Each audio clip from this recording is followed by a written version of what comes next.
तो उससे पहले मैं कुछ अहम बातें आपसे करना चाहता था। उम्मीद है कि आप लोग गौर से सुनेंगे।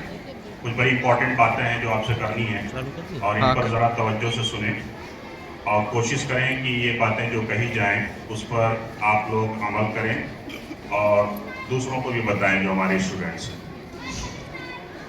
अगर देखें हम आज का जो हमारा जो आज के दौर में जो स्कूल का सिस्टम है, एजुकेशन सिस्टम है, और हमारे ज़माने में जब हम लोग छोटे थे उस वक्त के सिस्टम में खासतौर पे हमारे इस इलाके में बहुत फ़र्क आ गया है। पहले जब हम लोग पढ़ते थे 6th class, 7th class, 8th class में, तो जनरली 6, 7, 8 में हम लोग IIT के बारे में और उस वक्त AIPMT होता था, मेडिकल टेस्ट होता था, उसके बारे में हम लोग नाम तो सुने रहते थे लेकिन ज़्यादा जानकारी नहीं होती थी, है ना। 6th class, 7th class, 8th class में बिल्कुल हम लोगों को जानकारी नहीं होती थी कि IIT का टेस्ट कैसा होता है और ये मेडिकल टेस्ट किस तरह के होते हैं और लॉ के टेस्ट कौन से होते थे, इसकी जानकारी नहीं होती थी। लेकिन अब देखिए आप हमारे स्कूल में देख लीजिए और इस पूरे इलाके में देख लीजिए आप कि 6, 7, 8 से ही लोगों में एक अच्छी खासी अवेयरनेस है। लोग जानते हैं कि भाई आगे चल के आपको IIT JEE की तरफ जाना है या नीट की तरफ जाना है। हमारे टाइम पे टेस्ट थोड़ा नाम दूसरे हुआ करते थे। अगर किसी को IIT में एडमिशन लेना है तो उसके लिए एक टेस्ट होता था IIT JEE, और अगर किसी को NITs में एडमिशन लेना है तो उसके लिए AIEEE होता था, all India engineering entrance exam. और जो अब नीट होता है उसकी जगह पे होता था AIPMT, all India pre medical test. और अलग अलग कॉलेजेस के अपने अलग प्री मेडिकल टेस्ट होते थे। जैसे अलीगढ़ यूनिवर्सिटी का जो हमारा जवाहरलाल नेहरू मेडिकल कॉलेज है उसका अलग से PMT होता था। इसी तरीके से अलग अलग स्टेट के भी PMT होते थे। तो लोगों को ये सब जानकारी जनरली तभी होती थी जब वो लोग 11th में एडमिशन लेते थे और 11th के बाद ही वो इसकी फुल फ्लेज तैयारी करते थे। ये मैं अपने एरिया की बात कर रहा हूँ। हालांकि आंध्र प्रदेश में हमारा जो स्टेट है, साउथ इंडिया का आंध्र प्रदेश, वहाँ पे शुरू से ये चला आ रहा है कि वहाँ से बहुत पहले से ही तैयारी कराई जाती थी। लेकिन अब एक अवेयरनेस हमारे यहाँ भी है इधर भी कि लोग 6th class, 7th class, 8th class से इस बात की फिक्र करने लगते हैं किस तरीके से हमारा फाउंडेशन स्ट्रांग हो और हमारे बेसिक कॉन्सेप्ट स्ट्रांग हो ताकि आगे चल के हमारे लिए प्रिपरेशन आसान हो जाए। तो ये एक बदलाव आया है और मेरे ख्याल से एक अच्छा बदलाव है ना, क्योंकि वजह उसकी ये है कि आज के आप लोगों का हम टैलेंट देखते हैं तो हम ये समझते हैं कि आजकल के जो बच्चे हैं उनमें साइंस और मैथमेटिक्स का टैलेंट बढ़ गया है। तो बहुत सारे टैलेंट कम भी हुए हैं, ऐसा नहीं है, कुछ सलाहियतें कम भी हुई हैं, लेकिन science, mathematics, computer science, technology के बारे में जो आप लोगों का टैलेंट है वो बढ़ गया है। हमारी जनरेशन का जो टैलेंट था और आज की जनरेशन का जो टैलेंट कंपेयर करेंगे तो आप लोग साइंस और मैथमेटिक्स के मामले में हमसे कहीं आगे। जब हम लोग 6, 7, 8 में पढ़ते थे तो इतनी हमको जानकारी नहीं थी जितना आप लोग जानते हो। आज हमारे स्कूल, आज हमारे खासतौर पर मैं अपने स्कूल की बात कर रहा हूँ, हमारे स्कूल में अल्हम्दुलिल्लाह ऐसे टैलेंटेड बच्चे हैं तो मैं समझता हूँ कि इस पूरे इलाके के क्रीम जो टैलेंटेड बच्चे हैं वो यहीं पर है। चाहे 6th क्लास की बात कर लीजिए, 7th क्लास की बात कर लीजिए, 8th क्लास की बात कर लीजिए, उनके सवाल जो होते हैं, क्वेश्चन जो होते हैं और तरह तरह की जो प्रैक्टिस करते रहते हैं और जिस तरीके से वो क्लास में सारा उनका जो क्लास में जो उनका बिहेवियर है, परफॉर्मेंस है, इससे पता चलता है कि इनका टैलेंट हम लोग जब पढ़ते थे उससे कहीं ज़्यादा है। तो ये बात तो पक्की है कि अब के जो बच्चे आ रहे हैं वो साइंस, टेक्नोलॉजी, मैथमेटिक्स में उनका टैलेंट बहुत ज़्यादा है।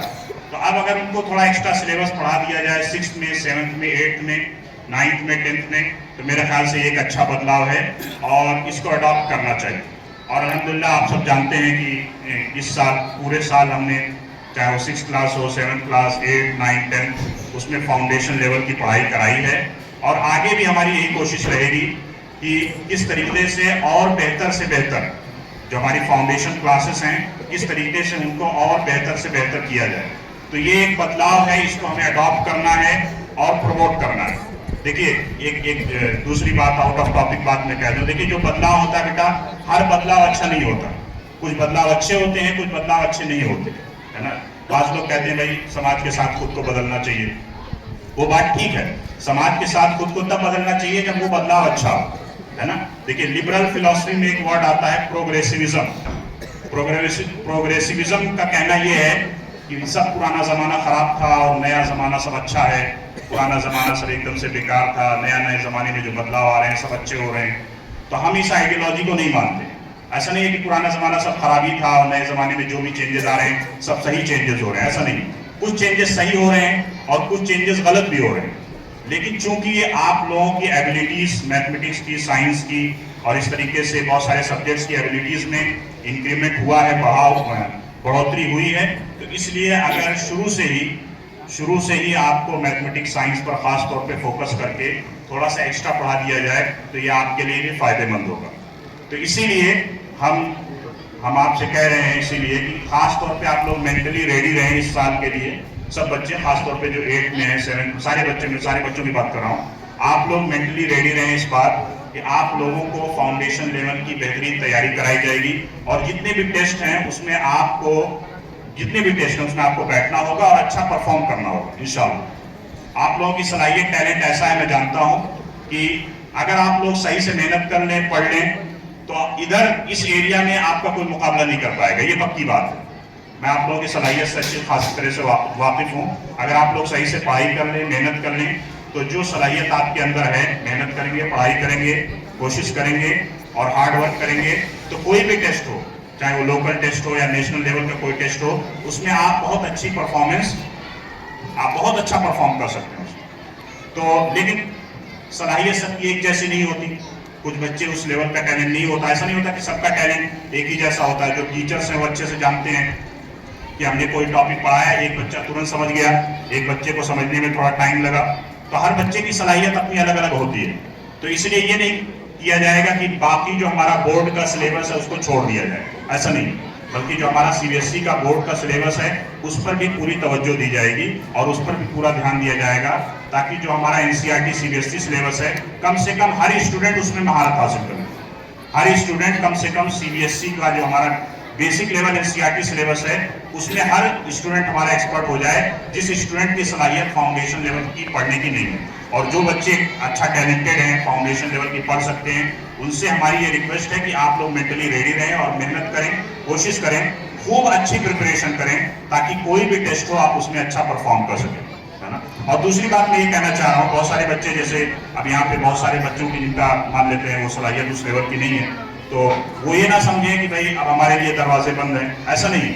आईआईटी नीट के बाहर भी दुनिया है, बहुत सारे और कोर्सेज हैं जो आप कर सकते हैं, है ना। हमारे इस मुल्क को सिर्फ इंजीनियर्स, डॉक्टर की जरूरत तो है नहीं, लॉयर्स की भी जरूरत है, हिस्टोरियंस की भी जरूरत है, ज्योग्राफर्स की भी जरूरत है, बिजनेसमैन की भी जरूरत है, बड़े बड़े बिजनेसमैन की जरूरत है। तो मैदान बहुत खुला हुआ है। अगर आपने मान लीजिए इंजीनियरिंग, डॉक्टरी में किसी ने कामयाबी हासिल नहीं की तो उसके लिए रास्ते बंद नहीं हुए, बल्कि उसके लिए 1000 रास्ते खुले हुए। आदमी कहीं भी कोशिश कर सकता है, तरह तरह के आदमी, कितने सारे बच्चे ऐसे होते हैं जो स्कूल लेवल पे पढ़ाई में कमजोर होते हैं लेकिन बहुत बड़े बिजनेसमैन बन जाते हैं। कितने सारे ऐसे बच्चे होते हैं जो इधर मैथमेटिक्स साइंस में कमजोर होते हैं लेकिन एक बहुत बड़े लॉयर बन जाते हैं। तो इसीलिए जो हमारे खास तौर पे फाउंडेशन लेवल के बच्चे हैं उनसे तो हमारी ये रिक्वेस्ट है कि आप खूब मेहनत करें, अपने टैलेंट का पूरा इस्तेमाल करें, खूब मेहनत करें और जितने भी टेस्ट हैं उस सब में अच्छा परफॉर्म करने की कोशिश करें। और जो दूसरे बच्चे जिनको हम बोर्ड लेवल का पढ़ाते हैं वो भी मायूस ना हो, बल्कि वो भी मेहनत करें। एजुकेशन हर एक तरह से जरूरी है, फिर भी अगर आप फिर भी पढ़ाई करते रहेंगे तो आगे चल के अगर आप बिजनेसमैन भी बनेंगे तो उसमें भी आपकी जो पढ़ाई है, वो आपकी जो एजुकेशन है वो आपके काम आएगी, है ना। तो इसके साथ साथ कुछ और नसीहतें मैं करता जाऊं आपको, क्योंकि आप लोग बहुत गौर से सुन रहे हैं, कि इसके साथ साथ कोशिश ये करें कि आप लोग एक बेहतरीन अखलाक और किरदार वाला इंसान बने, अपने अंदर अल्लाह का डर पैदा करें, तक़वा पैदा करें, परहेजगारी लाएं और एक पाक साफ जिंदगी गुजारें। समाज में फैली जितनी भी बुराइयां उन सब से खुद को बचाएं। सबसे अच्छी पर्सनालिटी आपकी तब होगी जब ये समाज में फैली हुई बुराइयों और गुनाहों से खुद को बचा देंगे, तो आपकी पर्सनालिटी अपने आप अच्छी हो जाएगी। एक अच्छे बाअखलाक, बाकिरदार इंसान बने, दूसरों की तरक्की में दूसरों को तरक्की के लिए प्रमोट करें, दूसरों की तरक्की पे जलन नहीं करें बल्कि दूसरों की तरक्की पे खुश हों। ये अपने अंदर सलाहियत पैदा करें, दूसरों की तरक्की देखकर आपको खुशी हो। दुनिया में सबसे ज्यादा खुश इंसान कौन होगा? सबसे ज्यादा दुनिया में खुश इंसान वो होगा जिसको दूसरे की तरक्की में खुशी मिलती हो। आप बताइए, दूसरा तरक्की कर रहा है, खुश आप हो रहे हैं, ये मुश्किल नहीं है, ये आप अपने अंदर ये सलाहियत पैदा कर सकते हैं। और इसके साथ साथ एक बाअखलाक, बाकिरदार, बाहया इंसान बने और दूसरों के काम आए, और जो समाज में फैली हुई जितनी भी बुराइयां हैं, जितने भी गुनाह के काम हैं, खुद से उनको बचाएं। अगर आप ऐसा देखिए, तरह तरह के पर्सनालिटी डेवलपमेंट कोर्स होते हैं जहाँ पे लोगों को सिखाया जाता है ऐसे बोलना है, ऐसे मुस्कुराना है, ऐसे बैठना है, ऐसे ही करना है। मैं कहता हूँ ये सब ड्रामेबाजी है। अगर आपको अच्छी पर्सनालिटी बनानी है तो आप ऐसा इंसान बनिए जो समाज में फैली हुई बुराइयों से, गुनाहों से खुद को बचाया हुआ है।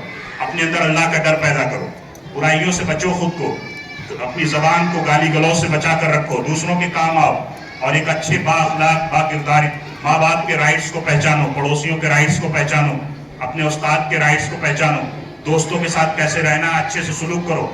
ये सब चीजें आप करेंगे तो आपकी पर्सनालिटी अपने आप अच्छी हो जाएगी और आपकी ऐसी पर्सनालिटी हो जाएगी कि दूसरे लोग आप पर रश करेंगे, है ना, एक आइडियल और एक नमूना बन जाएंगे। तो इन्हीं बातों के साथ मेरे ख्याल से आप लोगों को समझ में आ गया होगा जो कुछ मैंने बोला है। खासतौर पे ये जो आखिरी बातें मैं कही, एक अच्छी पर्सनालिटी के लिए एक अच्छा इंसान बनना जरूरी है। आप कितना भी एक्टिंग करना सीख लें, भाई ऐसे बैठना है, ऐसे बोलना है, ऐसे मुस्कुराना है, ऐसे करना है, इससे पर्सनालिटी अच्छी नहीं होती, वो सब एक्टिंग लगता है। अगर आपको अच्छी पर्सनालिटी करना है, अच्छी पर्सनालिटी अपनी बनानी है, तो आपको एक बाअखलाक और बाकिरदार और तमाम गुनाहों से, समाज में फैली हुई बुराइयों से बचने वाला इंसान बनना होगा। अगर आप ऐसे बन गए तो आपकी पर्सनालिटी दूसरों के लिए नमूना होगी। तो उम्मीद है मेरी ये बातों पर आप लोग अमल करेंगे इंशाअल्लाह। बहुत गौर से आप लोगों ने सुना, बहुत बहुत शुक्रिया।